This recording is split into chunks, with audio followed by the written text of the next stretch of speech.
De Saint Jean de la Croix, la montée du Carmel, livre 1, chapitre 12.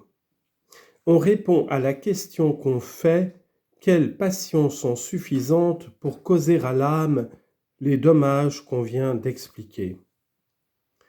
Quoique je puisse ajouter beaucoup de choses à ce que j'ai dit jusqu'ici, néanmoins je me contenterai de répondre à la question qu'on peut faire, savoir si les passions, quelles qu'elles soient, suffisent pour apporter à l'âme les deux sortes de dommages, le positif et le privatif, dont j'ai parlé ci-dessus, et si la plus faible des passions, de quelque nature qu'elle soit, peut être seule la cause des 5 pertes ensemble que l'âme souffre.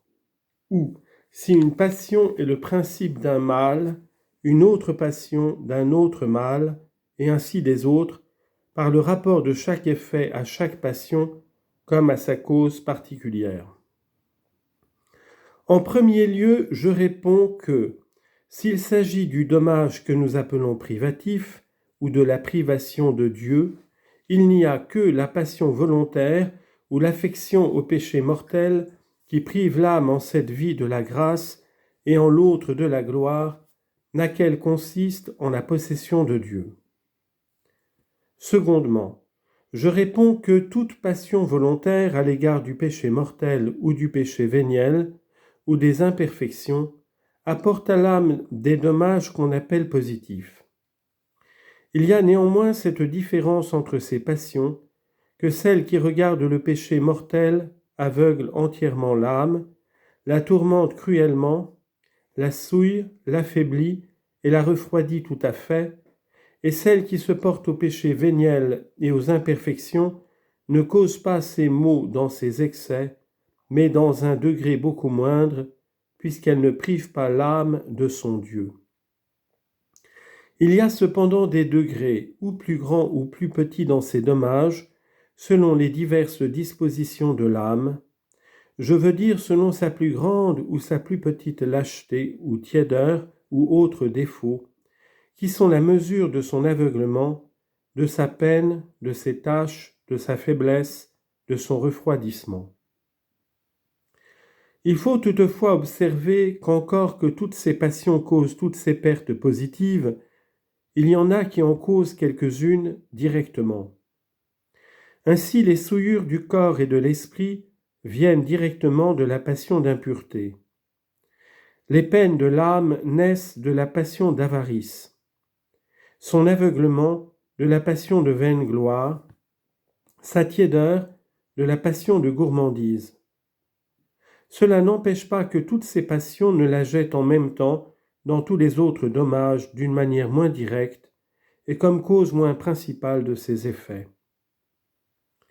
La raison en est que les opérations des passions volontaires sont opposées aux actes des vertus qui font des effets contraires, de sorte que, comme un acte de vertu produit tout ensemble dans l'âme la pureté, la lumière, la paix, la douceur, la consolation, la force, la ferveur, de même un acte de l'appétit déréglé fait tout à la fois ses tâches, son tourment, ses ténèbres, sa faiblesse et sa froideur. Et comme les vertus croissent lorsqu'on s'adonne constamment à la pratique d'une vertu particulière, de même les vices s'augmentent lorsqu'on tombe souvent dans un seul vice dont on multiplie sans cesse les effets, et quoique le plaisir que goûte la nature corrompue empêche qu'on ne sente tous ces maux, lorsqu'on accorde à l'appétit la satisfaction qu'il demande, néanmoins on s'en aperçoit ensuite par l'amertume et le chagrin que leurs mauvais effets répandent dans l'âme. C'est ce que l'expérience de ceux qui s'abandonnent à la tyrannie de leur passion leur fait connaître tous les jours.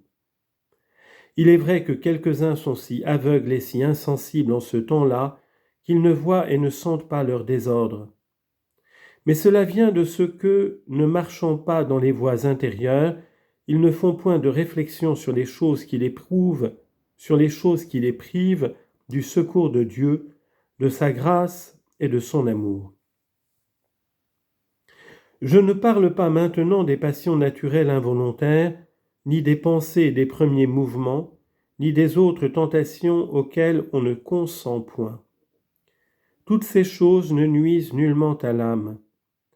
Et quoique celui qui en est agité s'imagine contracter quelque tâche de conscience, néanmoins il n'en reçoit aucun mal. Au contraire, il a l'occasion, s'il résiste, d'acquérir de la force dans l'exercice des vertus, de la pureté d'âme, de la connaissance dans les voies spirituelles et plusieurs autres biens célestes, comme notre Seigneur le dit à saint Paul, quand il l'assure que la force et la vertu se perfectionnent dans la faiblesse. Deuxième lettre aux Corinthiens, chapitre 12, verset 9. Mais les passions volontaires sont des sources fécondes de tous ces maux. De là vient que les directeurs ont un soin particulier de mortifier ceux qui se mettent sous leur conduite et de les priver de toutes les choses qui peuvent flatter leur passion, de peur qu'ils ne tombent dans tous ces inconvénients.